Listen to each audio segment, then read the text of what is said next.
While hiding in an apple barrel, Jim discovers a horrible treachery afoot. Robert Louis Stevenson, today on the Classic Tales podcast.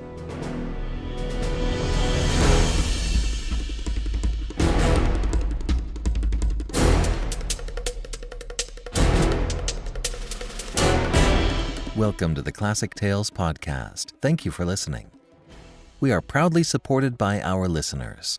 Many thanks to our financial supporters who pitch in every month to help us keep the lights on.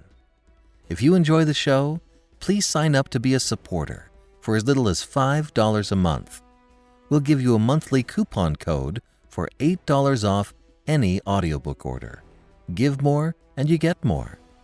Go to ClassicTalesAudiobooks.com and become a financial supporter today. Thank you so much. And please rate and review us on Apple Podcasts. Last week, we set sail to Treasure Island. Using Billy Bones's map and a crew largely hand-picked by Long John Silver, Jim Hawkins, Dr. Livesey, Squire Trelawney, Captain Smollett, and a handful of trustworthy men headed Silver's crew of miscreants. But late one night, as Jim was asleep inside an apple barrel, he was suddenly jostled awake and heard something that chilled him to the bone. And now, Treasure Island, Part 3 of 7, by Robert Louis Stevenson.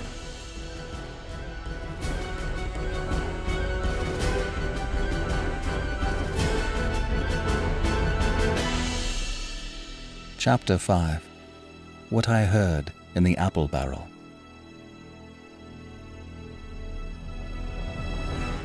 "No, not I," said Silver. "Flint was captain. I was quartermaster, along of my timber leg. The same broadside I lost my leg, old Pew lost his deadlights. He was a master surgeon, him that amputated me, out of college and all, Latin by the bucket and what not.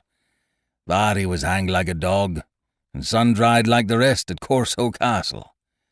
That was Robert's men, that was, and come to changing names to their ships, Royal Fortune, and so on. Now what a ship was christened, so let her stay, I says.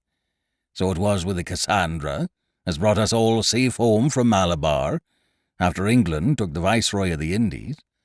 So it was with the old Walrus, Flint's old ship, as I've seen him muck with the red blood and fit to sink with gold." "Ah!" cried another voice, that of the youngest hand on board, and evidently full of admiration. "He was the flower of the flock, was Flint." "Davis was a man too, by all accounts," said Silver. "I never sailed along of him. First with England, then with Flint, that's my story. And now here on my own account, in a manner of speaking. I laid my 900 safe from England, and 2,000 after Flint. That ain't bad for a man before the mast. All safe in bank. 'Tain't earning now, it's saving does it. You may lay to that. Where's all England's men now? I don't know. Where's Flint's? Why, most on 'em aboard here, and glad to get the duff. Been begging before that, some on 'em. Old Pew, as had lost his sight, and might have thought shame, spends £1,200 a year like a lord in Parliament. Where is he now? Well, he's dead now, and under hatches. But for 2 years before that, shiver my timbers, the man was starving. He begged, and he stole, and he cut throats and starved at that, by the powers." "Well, it ain't much use after all," said the young seaman. "'Tain't much use for fools, you may lay to it. That nor nothing," cried Silver. "But now you look here, you're young, you are, but you're as smart as paint. I see that when I set my eyes on you, and I'll talk to you like a man." You may imagine how I felt when I heard this abominable old rogue addressing another in the very same words of flattery as he had used to myself. I think, if I had been able, that I would have killed him through the barrel. Meantime he ran on, little supposing he was overheard. "Here it is about gentlemen of fortune. They lives rough, and they risk swinging. For they eat and drink like fighting cocks, and when a cruise is done, why, it's hundreds of pounds instead of hundreds of farthings in their pockets. Now the most goes for rum and a good fling, and to sea again in their shirts. But that's not the course I lay. I puts it all away, some here, some there, and none too much anywheres, by reason of suspicion. I'm 50, mark you. Once back from this cruise, I set up gentlemen in earnest. Time enough too, says you. But I've lived easy in the meantime, never denied myself a nothing heart desires, and slept soft and ate dainty all my days but when at sea. And how did I begin? Before the mast, like you. Well, said the other, but all the other money's gone now, ain't it? You daren't show face in Bristol after this. Why, where do you suppose it was? Asked Silver derisively. At Bristol, in banks and places, answered his companion. It were, said the cook. It were when we weighed anchor, but my old missus has it all by now, and the spyglass is sold, lease and goodwill and rigging, and the old girl's off to meet me. I would tell you where, for I trust you, but it'd make jealousy among the mates. And can you trust your missus? Asked the other. Gentlemen of fortune, returned the cook, usually trusts little among themselves, and right they are, you may lay to it. But I have a way with me, I have. When a mate brings a slip on his cable, one as knows me, I mean, it won't be in the same world with old John. There was some that was feared of Pew, and some that was feared of Flint. But Flint, his own self, was feared of me. Feared he was, and proud. They was the roughest crew afloat, was Flint's. The devil himself would have been feared to go to sea with them. Well, now, I tell you, I'm not a boasting man, and you see yourself how easy I keep company, but when I was quartermaster, lambs wasn't the word for old Flint's buccaneers. You may be sure of yourself in old John's ship. Well, I tell you now, replied the lad, I didn't half a quarter like the job till I had this talk with you, John, but there's my hand on it now. And a brave lad you were, and smart, too, answered Silver, shaking hands so heartily that all the barrel shook. And a finer figurehead for a gentleman of fortune I never clapped my eyes on. By this time, I had begun to understand the meaning of their terms. By a gentleman of fortune, they plainly meant neither more nor less than a common pirate, and the little scene that I had overheard was the last act in the corruption of one of the honest hands, perhaps of the last one left aboard. But on this point I was soon to be relieved, for Silver, giving a little whistle, a third man strolled up and sat down by the party. "Dick Square," said Silver. "Oh, I know Dick was square," returned the voice of the coxswain, his real hands. "He's no fool, is Dick." And he turned his quid and spat. "But look here," he went on. "Here's what I want to know, Barbecue. How long are we a-going to stand off and on like a blessed bumboat? I've had a'most enough of Captain Smollett. He's hazed me long enough, by thunder. I want to go into that cabin, I do. I want their pickles and wines and that." "Israel," said Silver, "your head ain't much account, nor ever was. But you're able to hear, I reckon. Leastways, your ears is big enough. Now, here's what I say. You'll berth for'ard, and you'll live hard, and you'll speak soft, and you'll keep sober, till I give the word. And you may lay to that, my son." "Well, I don't say no, do I?" growled the coxswain. "What I say is, when? That's what I say." "When, by the powers?" cried Silver. "Well, now, if you want to know, I'll tell you when. The last moment I can manage, and that's when. Here's a first-rate seaman, Captain Smollett, sails the blessed ship for us. Here's his squire and doctor with a map and such. I don't know where it is, do I? No more do you, says you. Well, then, I mean this squire and doctor shall find the stuff, and help us to get it aboard, by the powers. Then we'll see. If I was sure of you all, sons of double Dutchmen, I'd have Captain Smollett navigate us halfway back again before I struck." "Why, we're all seamen aboard here, I should think," said the lad Dick. "We're all forecastle hands, you mean?" snapped Silver. "We can steer a course, but who's to set one? That's what all you gentlemen split on first and last. If I had my way, I'd have Captain Smollett work us back into the trades at least. Then we'd have no blessed miscalculations and a spoonful of water a day. But I know the sort you are. I'll finish with him at the island as soon as the blunt's on board, and a pity it is. But you're never happy till you're drunk. Split my sides, I've a sick heart to sail with the likes of you." "Easy all, Long John," cried Israel. "Who's a crossing of you?" "Why, how many tall ships, think you now, have I seen laid aboard? And how many brisk lads dying in the sun at execution dock?" cried Silver. "And all for this same hurry and hurry and hurry, you hear me? I've seen a thing or two at sea, I have. If you would only lay your course and a point to windward, you would ride in carriages, you would, but not you. I know you. You'll have your mouthful of rum tomorrow and go hang." "Everybody knowed you was a kind of a chaplain, John, but there's others as could hand steer as well as you," said Israel. "They liked a bit of fun, they did. They wasn't so high and dry nohow, but took their fling like jolly companions, every one." "So?" says Silver. "Well, and where are they now? Pugh was that sort, and he died a beggar man. Flint was, and he died of rum at Savannah. Ah, they was a sweet crew, they was. Only where are they?" "But," asked Dick, "when do we lay 'em athwart? And what are we to do with 'em anyhow?" "There's the man for me," cried the cook admiringly. "That's what I call business. Well, what do you think? Put 'em ashore like maroons? That would have been England's way. Or cut 'em down like that much pork? That would have been Flint's or Billy Bones's." "Billy was the man for that," said Israel. "Dead men don't bite," says he. Well, he's dead now himself. He knows the long and short on it now. And if ever a rough hand came to port, it was Billy." "Right you are," said Silver. "Rough and ready. But mark you here.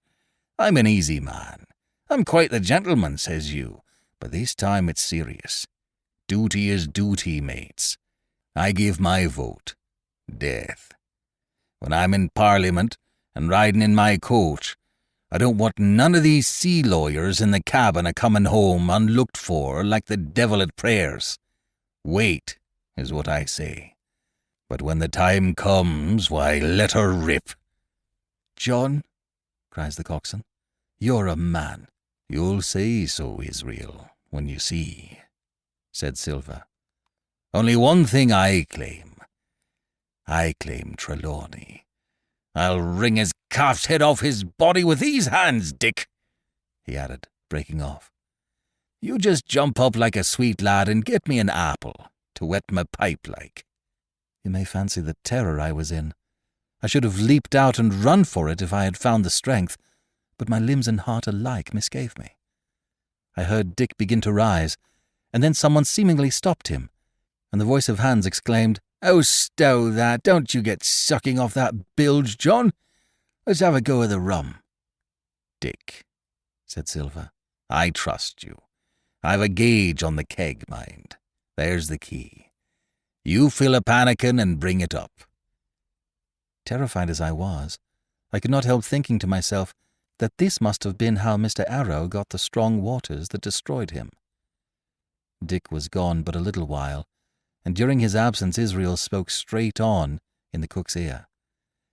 It was but a word or two that I could catch, and yet I gathered some important news, for besides other scraps that tended to the same purpose, this whole clause was audible. "Not another man of them will join." Hence there were still faithful men on board. When Dick returned, one after another of the trio took the pannikin and drank. One to luck, another with "Here's to old Flint," and Silver himself sang in a kind of song, "Here's to ourselves, and hold your luff. Plenty of prizes and plenty of duff." Just then a sort of brightness fell upon me in the barrel, and looking up, I found the moon had risen, and was silvering the mizzen-top, and shining white on the luff of the foresail, and almost at the same time the voice of the lookout shouted, "Land ho!" Chapter 6. Council of War. There was a great rush of feet across the deck.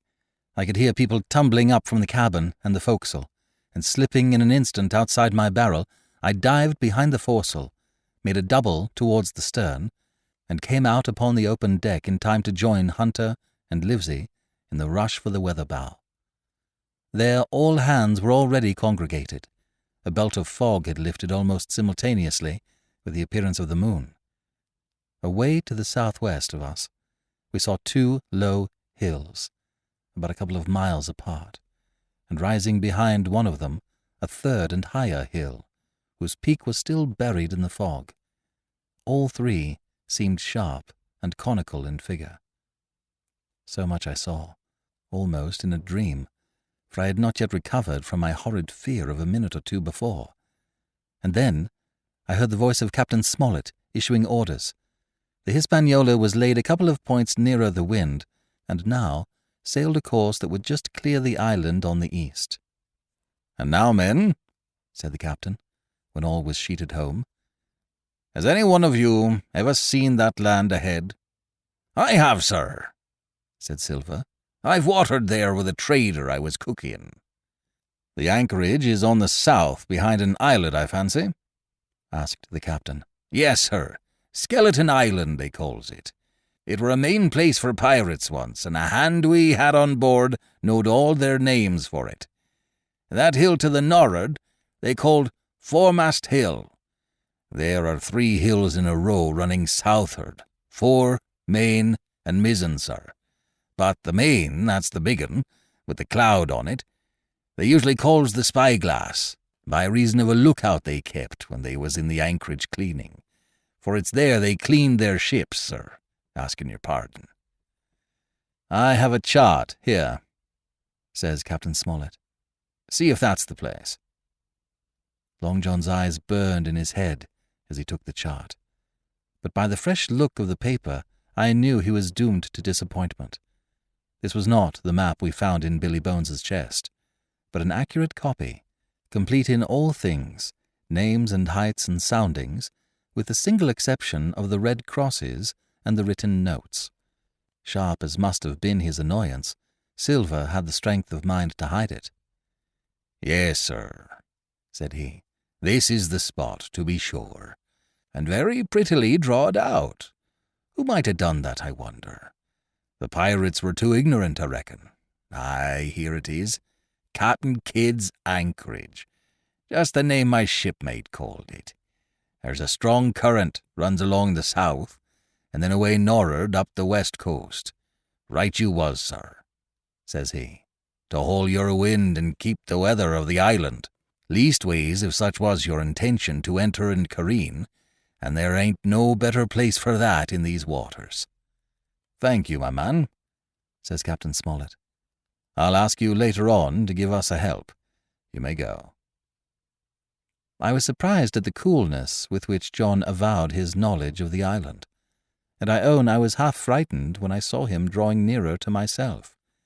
He did not know, to be sure, that I had overheard his counsel from the apple barrel, and yet I had by this time taken such a horror of his cruelty, duplicity, and power, that I could scarce conceal a shudder when he laid his hand upon my arm. "Ah," says he, "this here is a sweet spot, this island. A sweet spot for a lad to get ashore on. You'll bathe, and you'll climb trees, and you'll hunt goats, you will, and you'll get aloft on them hills like a goat yourself. Why, it makes me young again. I was going to forget my timber leg, I was. It's a pleasant thing to be young and have 10 toes, and you may lay to that. When you want to go a bit of exploring, you just ask old John, and he'll put up a snack for you to take along." and clapping me in the friendliest way upon the shoulder, he hobbled off forward and went below. Captain Smollett, the squire, and Dr. Livesey were talking together on the quarter-deck, and anxious as I was to tell them my story, I durst not interrupt them openly. While I was still casting about in my thoughts to find some probable excuse, Dr. Livesey called me to his side. He had left his pipe below, and being a slave to tobacco, had meant that I should fetch it. But as soon as I was near enough to speak and not be overheard, I broke immediately. "Doctor, let me speak. Get the captain and squire down to the cabin, and then make some pretence to send for me. I have terrible news." The doctor changed countenance a little, but next moment he was master of himself. "Thank you, Jim," said he quite loudly. "That was all I wanted to know," as if he had asked me a question. And with that, he turned on his heel and rejoined the other two. They spoke together for a little, and though none of them started or raised his voice, or so much as whistled, it was plain enough that Dr. Livesey had communicated my request, for the next thing that I heard was the captain giving an order to Job Anderson, and all hands were piped on deck. "My lads," said Captain Smollett, "I've a word to say to you. This land that we have sighted is the place we have been sailing for. Mr. Trelawney, being a very open-handed gentleman, as we all know, has just asked me a word or two, and as I was able to tell him that every man on board had done his duty, alow and aloft, as I never asked to see it done better, why, he and I and the doctor are going below to the cabin to drink your health and luck, and you'll have grog served out for you to drink our health and luck. I'll tell you what I think of this. I think it handsome, and if you think as I do, you'll give a good sea cheer for the gentleman that does it." The cheer followed. That was a matter of course. But it rang out so full and hearty that I confess I could hardly believe these same men were plotting for our blood. "One more cheer for Captain Smollett," cried Long John, when the first had subsided, and this also was given with a will. On the top of that, the three gentlemen went below, and not long after, word was sent forward that Jim Hawkins was wanted in the cabin. I found them all three seated round the table, a bottle of Spanish wine and some raisins before them, and the doctor smoking away with his wig on his lap, and that, I knew, was a sign that he was agitated. The stern window was open, for it was a warm night, and you could see the moon shining behind on the ship's wake. "Now, Hawkins," said the squire, "you have something to say. Speak up." I did as I was bid, and as short as I could make it, told the whole details of Silver's conversation. Nobody interrupted me till I was done, nor did any one of the three of them make so much as a movement, but they kept their eyes upon my face from first to last. "Jim," said Dr. Livesey, "take a seat." And they made me sit down at table beside them, poured me out a glass of wine, filled my hands with raisins, and all three, one after the other, and each with a bow, drank my good health, and their service to me for my luck and courage. "Now, Captain," said the squire, "you were right, and I was wrong. I own myself an ass, and I await your orders." "No more an ass than I, sir," returned the captain. "I never heard of a crew that meant to mutiny but what showed signs before, for any man that had an eye in his head to see the mischief and take steps according. But this crew," he added, "beats me." "Captain," said the doctor, "with your permission, that's Silver, a very remarkable man." "He'd look remarkably well from a yardarm, sir," returned the captain. "But this is talk. This don't lead to anything.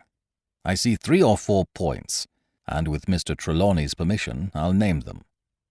"You, sir, are the captain. It is for you to speak," says Mr. Trelawney grandly. "First point," began Mr. Smollett. "We must go on because we can't turn back. If I gave the word to go about, they would rise at once. Second point, we have time before us, at least until this treasure's found. Third point, there are faithful hands, Now, sir, it's got to come to blows sooner or later, and what I propose is to take time by the forelock, as the saying is, and come to blows some fine day when they least expect it. We can count, I take it, on your own home servants, Mr. Trelawney?" "As upon myself," declared the squire. "3," reckoned the captain. "Ourselves make 7, counting Hawkins here. Now, how about honest hands?" "Most likely Trelawney's own men," said the doctor. "Those he had picked up for himself before he lit on Silver." "Nay," replied the squire. "Hans was one of mine."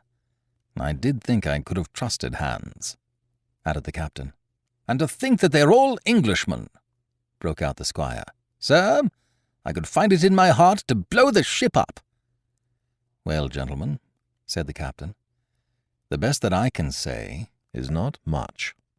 We must lay to, if you please, and keep a bright lookout. It's trying on a man, I know. It would be pleasanter to come to blows, but there's no help for it till we know our men.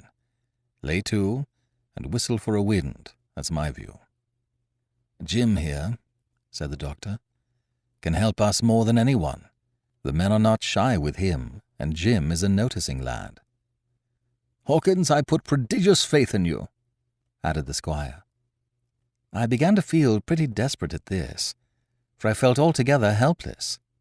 And yet by an odd train of circumstances, it was indeed through me that safety came. In the meantime, talk as we pleased, there were only 7 out of the 26 on whom we knew we could rely, and out of these 7, 1 was a boy, so that the grown men on our side were 6 to their 19. Part 3. My Shore Adventure. Chapter 1. How my Shore Adventure Began. The appearance of the island when I came on deck next morning was altogether changed. Although the breeze had now utterly ceased, we had made a great deal of way during the night and were now lying becalmed about half a mile to the southeast of the low eastern coast. Grey-coloured woods covered a large part of the surface. This even tint was indeed broken up by streaks of yellow sandbrake in the lower lands, and by many tall trees of the pine family outtopping the others, some singly, some in clumps. But the general colouring was uniform and sad. The hills ran up clear above the vegetation in spires of naked rock. All were strangely shaped, and the spyglass, which was by 300 or 400 feet the tallest on the island, was likewise the strangest in configuration, running up sheer from almost every side, and then suddenly cut off at the top like a pedestal to put a statue on. The Hispaniola was rolling scuppers under in the ocean swell. The booms were tearing at the blocks. The rudder was banging to and fro, and the whole ship creaking, groaning, and jumping like a manufactory. I had to cling tight to the backstay, and the world turned giddily before my eyes. For though I was a good enough sailor when there was way on, this standing still and being rolled about like a bottle was a thing I never learned to stand without a qualm or so, above all, in the morning, on an empty stomach. Perhaps it was this. Perhaps it was the look of the island, with its grey, melancholy woods and wild stone spires, and the surf that we could both see and hear foaming and thundering on the steep beach.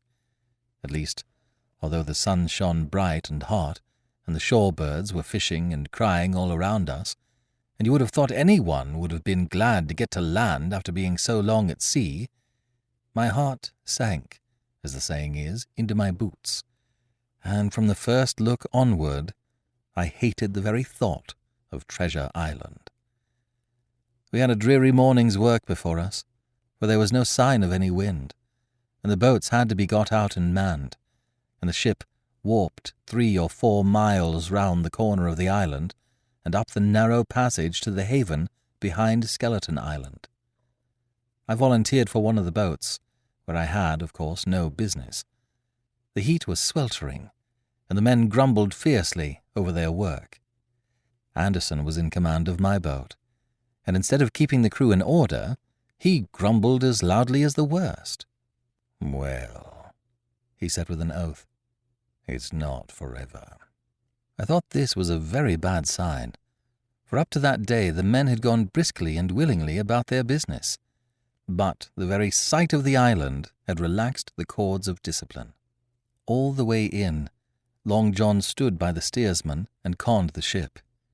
He knew the passage like the palm of his hand, and though the man in the chains got everywhere more water than was down in the chart, John never hesitated once. "There's a strong scour with the ebb," he said, "and this here passage has been dug out, in a manner of speaking, with a spade." We brought up just where the anchor was in the chart, about 1/3 of a mile from each shore, the mainland on one side and Skeleton Island on the other. The bottom was clean sand.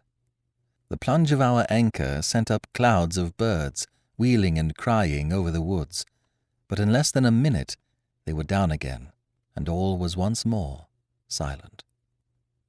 The place was entirely landlocked, buried in woods, the trees coming right down to high water mark, the shores mostly flat, and the hilltops standing round at a distance in a sort of amphitheatre, one here, one there.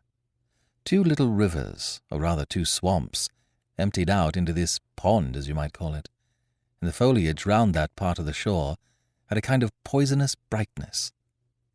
From the ship we could see nothing of the house or stockade, for they were quite buried among trees, and if it had not been for the chart on the companion, we might have been the first that had ever anchored there since the island arose out of the seas.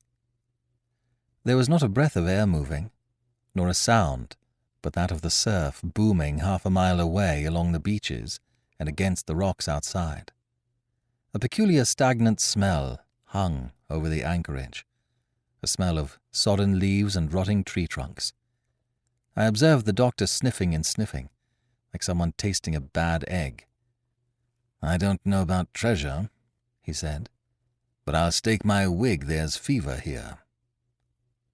If the conduct of the men had been alarming in the boat, it became truly threatening when they had come aboard. They lay about the deck growling together in talk. The slightest order was received with a black look and grudgingly and carelessly obeyed. Even the honest hands must have caught the infection, for there was not one man aboard to mend another. Mutiny, it was plain, hung over us like a thundercloud, and it was not only we of the cabin party who perceived the danger. Long John was hard at work, going from group to group, spending himself in good advice, and as for example, no man could have shown a better. He fairly outstripped himself in willingness and civility. He was all smiles to everyone. If an order were given, John would be on his crutch in an instant, with the cheeriest "Aye, aye, sir" in the world. And when there was nothing else to do, he kept up one song after another, as if to conceal the discontent of the rest. Of all the gloomy features of that gloomy afternoon, this obvious anxiety on the part of Long John appeared the worst. We held a council in the cabin. "Sir," said the captain, "if I risk another order, the whole ship'll come about our ears by the run. You see, sir, here it is. I get a rough answer, do I not? Well, if I speak back, pikes will be going in 2 shakes. If I don't, Silver will see there's something under that, and the game's up. Now, we've only one man to rely on." "And who is that?" asked the squire. "Silver, sir," returned the captain. "He's as anxious as you and I to smother things up. This is a tiff. He'd soon talk 'em out of it if he had the chance, and what I propose to do is to give him the chance. Let's allow the men an afternoon ashore. If they all go, why, we'll fight the ship. If they none of them go, why, then we hold the cabin, and God defend the right.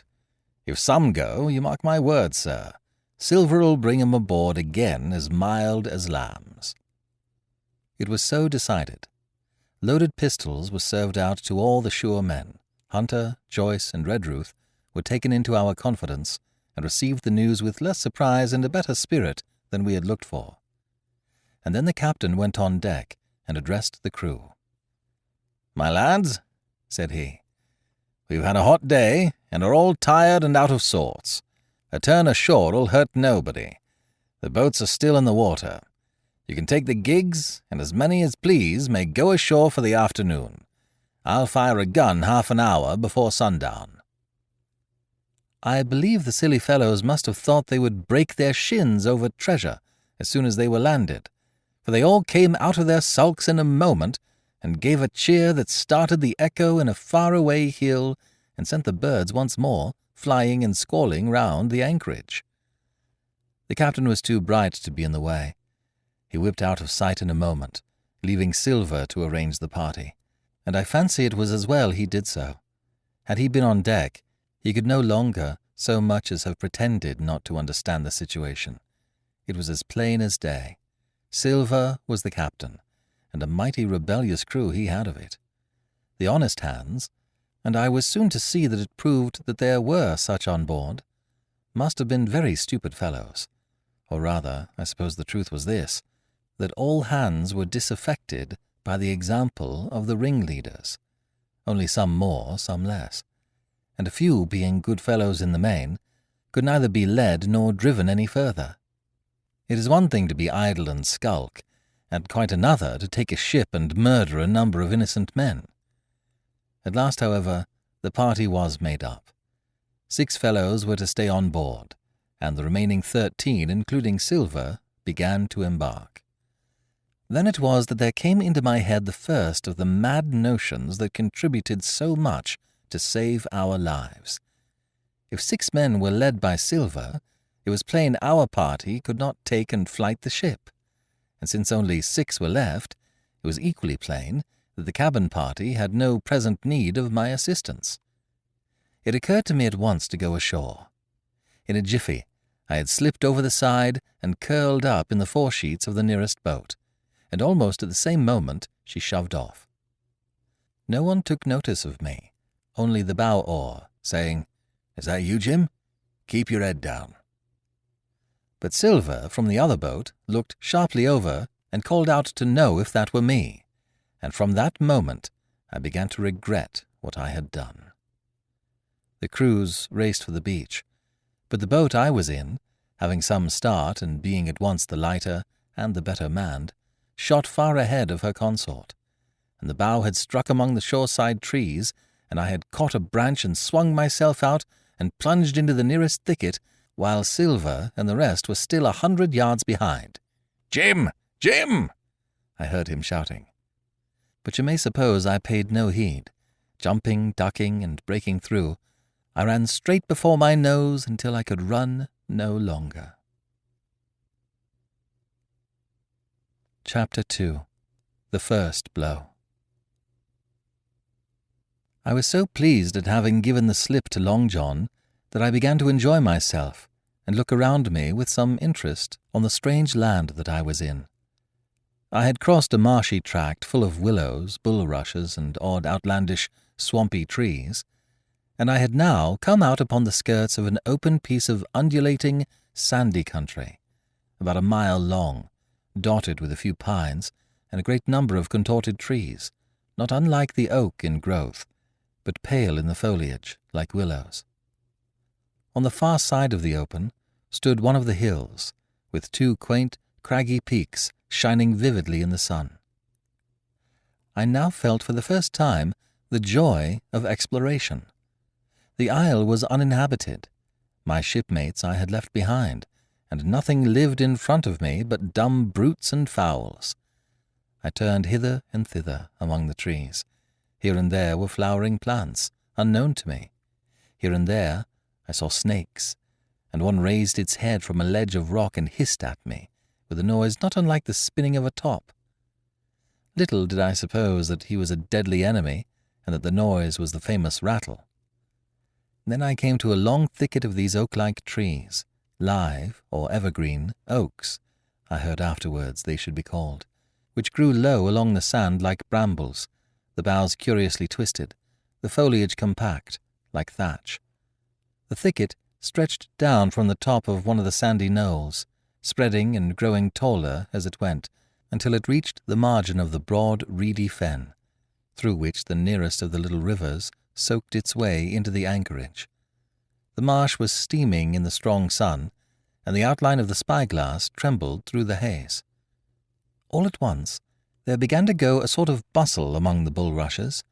A wild duck flew up with a quack, another followed, and soon, over the whole surface of the marsh, a great cloud of birds hung screaming and circling in the air. I judged at once that some of my shipmates must be drawing near along the borders of the fen. Nor was I deceived, for soon I heard the very distant and low tones of a human voice, which, as I continued to give ear, grew steadily louder and nearer. This put me in a great fear, and I crawled under cover of the nearest live oak and squatted there, hearkening, as silent as a mouse. Another voice answered, and then the first voice, which I now recognized to be Silver's, once more took up the story and ran on for a long while in a stream, only now and again interrupted by the other. By the sound they must have been talking earnestly and almost fiercely, but no distinct word came to my hearing. At last the speaker seemed to have paused, and perhaps to have sat down, for not only did they cease to draw any nearer, but the birds themselves began to grow more quiet, and to settle again to their places in the swamp. And now I began to feel that I was neglecting my business, that since I had been so foolhardy as to come ashore with these desperadoes, the least I could do was to overhear them at their councils, and that my plain and obvious duty was to draw as close as I could manage under the favorable ambush of the crouching trees. I could tell the direction of the speakers pretty exactly, not only by the sound of their voices, but by the behavior of the few birds that still hung in alarm above the heads of the intruders. Crawling on all fours, I made steadily but slowly towards them, till at last, raising my head to an aperture among the leaves, I could see clear down into a little green dell beside the marsh, and closely set about with trees, where Long John Silver and another of the crew stood face to face in conversation. The sun beat full upon them. Silver had thrown his hat beside him on the ground, and his great, smooth, blond face, all shining with heat, was lifted to the other man's in a kind of appeal. "Mate," he was saying, "it's because I thinks gold dust of you. Gold dust, and you may lay to that. If I hadn't took to you like pitch, do you think I'd have been here a warning of you? All's up. You can't make nor mend. It's to save your neck that I'm a-speaking. And if one of the wild uns knew it, where'd I be, Tom? Now tell me, where'd I be?" "Silver," said the other man, and I observed he was not only red in the face, but spoke as hoarse as a crow, and his voice shook too, like a taut rope. "Silver," says he, "you're old, and you're honest, or has the name for it, and you've money too, which lots of poor sailors hasn't, and you're brave, or I mistook. And will you tell me you'll let yourself be led away with that kind of a mess of swabs? Not you. As sure as God sees me, I'd sooner lose my hand. If I turn agin my duty—" And then all of a sudden he was interrupted by a noise. I had found one of the honest hands. Well, here, at that same moment, came news of another. Far away out in the marsh there arose, all of a sudden, a sound like the cry of anger, then another on the back of it, and then one horrid, long-drawn scream. The rocks of the spyglass re-echoed it a score of times. The whole troop of marsh birds rose again, darkening heaven, with a simultaneous whir, and long after that death yell was still ringing in my brain, silence had re-established its empire, and only the rustle of the redescending birds and the boom of the distant surges disturbed the languor of the afternoon. Tom had leapt at the sound, like a horse at the spur, but Silver had not winked an eye. He stood where he was, resting lightly on his crutch, watching his companion like a snake about to spring. "John!" said the sailor, stretching out his hand. "Hands off!" cried Silver, leaping back a yard, as it seemed to me, with the speed and security of a trained gymnast. "Hands off if you like, Silver," said the other. "It's a black conscience that'll make you fear to me. But in heaven's name, tell me, what was that?" "That?" returned Silver, smiling away, but warier than ever, his eye a mere pinpoint in his big face, but gleaming like a crumb of glass. "That? Oh, I reckon that'll be Allen." And at this point Tom flashed out like a hero. "Allen?" he cried. "Then rest his soul for a true seaman. And as for you, John Silver, long you've been a mate of mine, but you're mate of mine no more. If I die like a dog, I'll die in my duty. You've killed Allen, have you? Kill me too if you can. But I defies you." And with that, this brave fellow turned his back directly on the cook and set off walking for the beach. But he was not destined to go far. With a cry, John seized the branch of a tree, whipped the crutch out of his armpit, and sent that uncouth missile hurtling through the air. It struck poor Tom, point foremost, and with stunning violence, right between the shoulders in the middle of his back. His hands flew up, he gave a sort of gasp, and fell.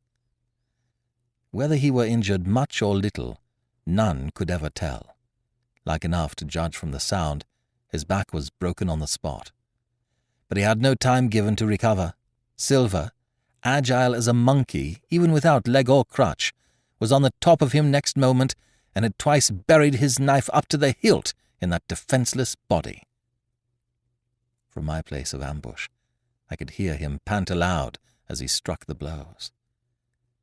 I do not know what it rightly is to faint, but I do know that for the next little while the whole world swam away from before me in a whirling mist. Silver and the birds and the tall spyglass hilltop going round and topsy-turvy before my eyes, and all manner of bells ringing and distant voices shouting in my ear. When I came again to myself, the monster had pulled himself together, his crutch under his arm, his hat upon his head. Just before him, Tom lay motionless upon the sward. But the murderer minded him not a whit, cleansing his blood-stained knife the while upon a wisp of grass. Everything else was unchanged, the sun still shining mercilessly on the steaming marsh and the tall pinnacle of the mountain, and I could scarce persuade myself that murder had been actually done, and a human life cruelly cut short a moment since before my eyes. But now John put his hand into his pocket, brought out a whistle, and blew upon it several modulated blasts that rang far across the heated air. I could not tell, of course, the meaning of the signal, but it instantly awoke my fears. More men would be coming. I might be discovered. They had already slain 2 of the honest people. After Tom and Allen, might not I come next? Instantly I began to extricate myself and crawl back again, with what speed and silence I could manage, to the more open portion of the wood. As I did so, I could hear hails coming and going between the old buccaneer and his comrades, and this sound of danger lent me wings. As soon as I was clear of the thicket, I ran as I never ran before, scarce minding the direction of my flight, so long as it led me from the murderers. And as I ran, fear grew and grew upon me, until it turned into a kind of frenzy.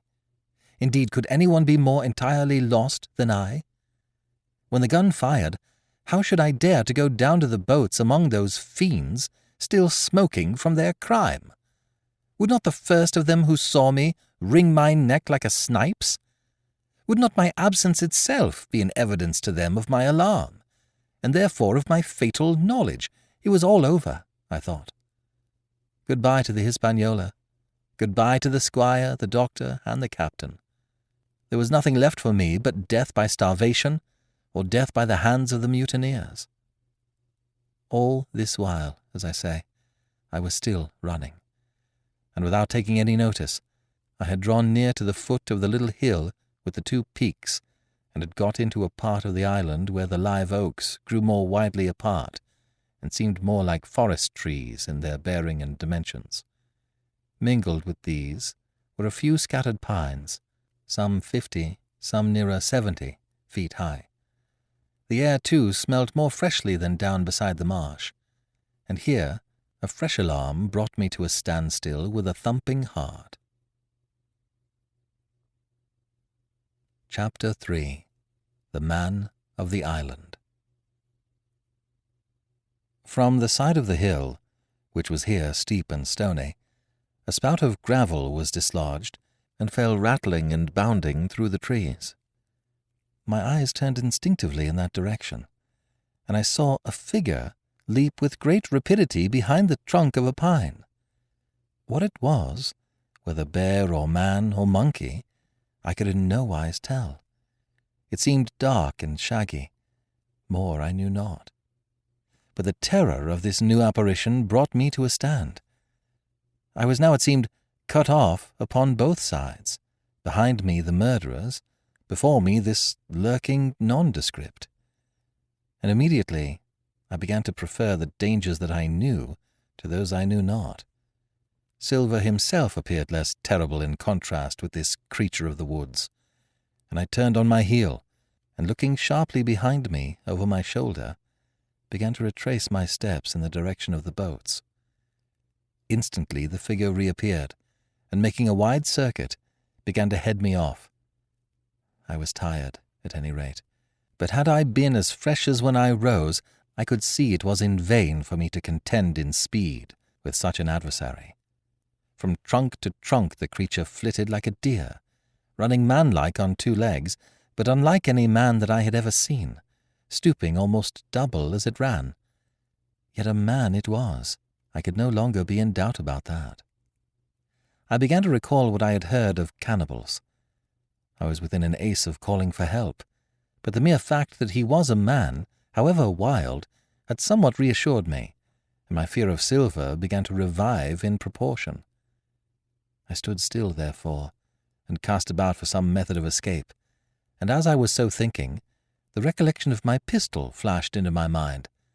As soon as I remembered I was not defenceless, courage glowed again in my heart, and I set my face resolutely for this man of the island, and walked briskly towards him. He was concealed by this time behind another tree trunk, but he must have been watching me closely, for as soon as I began to move in his direction, he reappeared and took a step to meet me. Then he hesitated, drew back, came forward again, and at last, to my wonder and confusion, threw himself upon his knees and held out his clasped hands in supplication. At that I once more stopped. "Who are you?" I asked. "Ben Gunn," he answered, and his voice sounded hoarse and awkward, like a rusty lock. "I'm poor Ben Gunn, I am, and I haven't spoke with a Christian these 3 years. I could now see that he was a white man like myself, and that his features were even pleasing. His skin, wherever it was exposed, was burnt by the sun.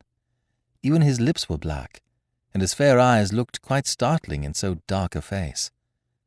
Of all the beggar men that I had seen or fancied, he was the chief for raggedness.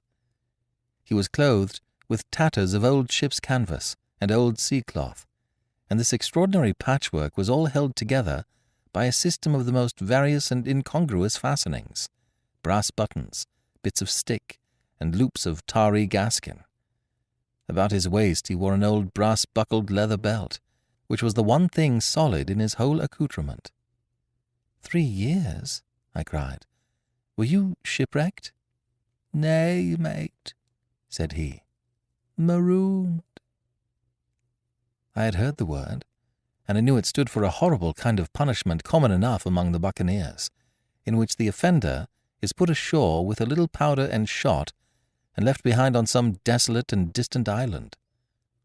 "Marooned 3 years agone," he continued, "and lived on goats since then, and berries and oysters.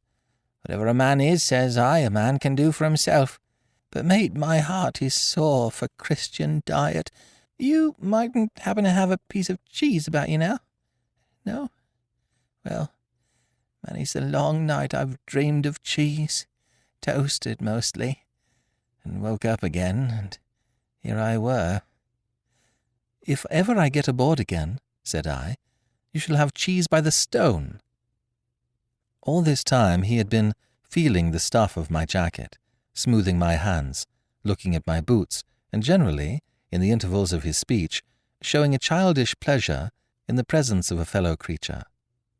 But at my last words he perked up into a kind of startled slyness. "If ever you can get aboard again, says you?" he repeated. "Why now, who's to hinder you?" "Not you, I know," was my reply. "And right you was," he cried. "Now what do you call yourself, mate?" "Jim," I told him. "Jim, says he, quite pleased apparently. Well now, Jim, I've lived that rough as you'd be ashamed to hear of. Now, for instance, you wouldn't think I'd had a pious mother to look at me?" he asked. "Why, no, not in particular," I answered. "Ah, well," said he, "but I had, remarkable pious, and I was a civil, pious boy, and could rattle off my catechism that fast as you couldn't tell one word from another. And here's what it come to, Jim. And it begun with chuck farthing on the blessed gravestones. That's what it begun with. But it went further than that. And so my mother told me, and predict the whole she did, the pious woman. But it were Providence that put me here. I thought it all out in this here lonely island, and I'm back on piety. You don't catch me tasting rum so much, but just a thimbleful for luck, of course. First chance I have, I'm bound I'll be good, and I see the way to go. And Jim," looking all round him and lowering his voice to a whisper, "I'm rich." I now felt sure that the poor fellow had gone crazy in his solitude, and I suppose I must have shown the feeling in my face, for he repeated the statement hotly. "Rich, rich, I says, and I'll tell you what, I'll make a man of you, Jim. Ah, Jim, you'll bless your stars, you will. You was the first that found me." And at this there came suddenly a lowering shadow over his face, and he tightened his grasp upon my hand and raised a forefinger threateningly before my eyes. "Now, Jim, you tell me true. That ain't Flint's ship?" he asked. At this I had a happy inspiration. I began to believe that I had found an ally, and I answered him at once. "It's not Flint's ship, and Flint is dead, but I'll tell you true as you ask me. There are some of Flint's hands aboard. Worse luck for the rest of us." "Not a man with one leg?" he gasped. "Silver?" I asked. "Ah, Silver," says he. "That were his name." "He's the cook, and the ringleader too." He was still holding me by the wrist, and at that he gave it quite a wring. "If you was sent by Long John," he said, "I'm as good as pork, and I know it. But where was you, do you suppose?" I had made up my mind in a moment, and by way of answer told him the whole story of our voyage and the predicament in which we found ourselves. He heard me with the keenest interest, and when I had done, he patted me on the head. "You're a good lad, Jim," he said, "and you're all in a clove hitch, ain't you? Well, you just put your trust in Ben Gunn. Ben Gunn's the man to do it. Would you think it likely now that your squire would prove a liberal-minded one in case of help, him being in a clove hitch, as you remark?" I told him the squire was the most liberal of men. "Ah, but you see," returned Ben Gunn, "I didn't mean giving me a gate to keep and a suit of livery clothes and such. That's not my mark, Jim. What I mean is, would he be likely to come down to the tune of, say, £1,000 out of money that's as good as a man's own already?" "I am sure he would," said I. As it was, all hands were to share. "And a passage home?" he added with a look of great shrewdness. "Why," I cried, "the squire's a gentleman, and besides, if we got rid of the others, we should want you to help work the vessel home." "Ah," said he, "so you would." And he seemed very much relieved. "Now I'll tell you what," he went on. "So much I'll tell you, and no more. I were in Flint's ship when he buried the treasure. He and 6 strong seamen, they was ashore nigh on a week, and us standing off and on in the old Walrus. One fine day up went the signal, and here come Flint by himself in a little boat, and his head done up in a blue scarf. The sun was getting up, and mortal white he looked about the cutwater. But there he was, you mind, and the 6 all dead and buried. How he done it, not a man aboard us could make out. It was battle, murder, and sudden death, leastways. Him against 6. Billy Bones was the mate. Long John, he was a quartermaster. And they asked him where the treasure was. Ah, says he, you can go ashore if you like and stay, he says. But as for the ship, she'll beat up for more, by thunder. That's what he said. Well, I was in another ship 3 years back, and we sighted this island. Boys, said I, here's Flint's treasure. Let's land and find it. The captain was displeased at that, but my messmates were all of a mind and landed. 12 days they looked for it, and every day they had the worse word for me, until one fine morning all hands went abroad. As for you, Benjamin Gunn, says they, here's a musket, they says, and a spade and a pickaxe. You can stay here and find Flint's money for yourself, they says. Well, 3 years have I been here, and not a bite of Christian diet from that day to this. But now, you look here, look at me. Do I look like a man before the mast? No, says you. No, I warn't neither, I says. And with that he winked and pinched me hard. Just you mention them words to your squire, Jim, he went on. Nor he warn't neither. That's the words. 3 years he were the man of this island, light and dark, fair and rain. And sometimes he would maybe think upon a prayer, says you. And sometimes he would maybe think of his old mother. So be as she's alive, you'll say. But the most part of Gunn's time, this is what you'll say, the most part of his time was took up with another matter. And then you'll give him a nip, like I do. And he pinched me again in the most confidential manner. Then, he continued, then you'll up and you'll say this, Gunn is a good man, you'll say. And he puts a precious sight more confidence, a precious sight, mind that, in a gentleman born than in these gentlemen of fortune, having been one himself. Well, I said, I don't understand one word that you've been saying, but that's neither here nor there, for how am I to get on board? Ah, said he, that's the hitch for sure. Well, there's my boat, that I made with my 2 hands. I keep her under the White Rock. If the worst come to the worst, we might try that after dark. Hey, he broke out, what's that? For just then, although the sun had still an hour or 2 to run, all the echoes of the island awoke and bellowed to the thunder of a cannon.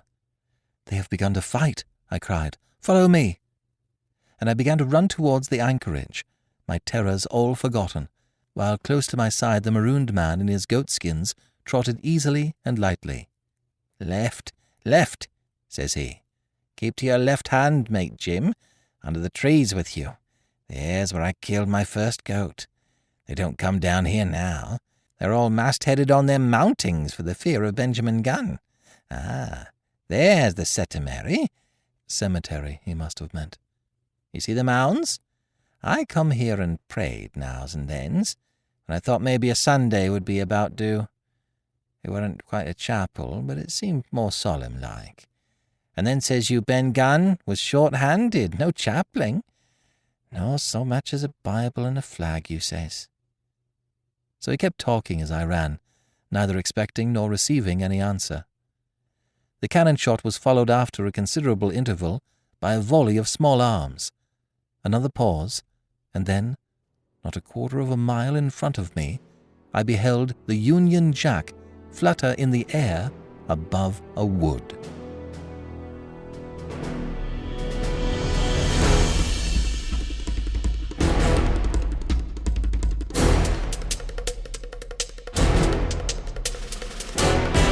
This is B.J. Harrison. I hope you've enjoyed this unabridged production of Treasure Island Part 3 of 7 by Robert Louis Stevenson. If you have enjoyed this book, please become a monthly supporter by going to ClassicTalesAudiobooks.com. Donate $5 a month and get a monthly coupon code for $8 off anything in the store. Give more and you get more. Thank you so much for your support. Thank you for joining me today and allowing classic literature to awaken your better self. Please join me every week, and we'll rediscover the greatest stories ever put to paper.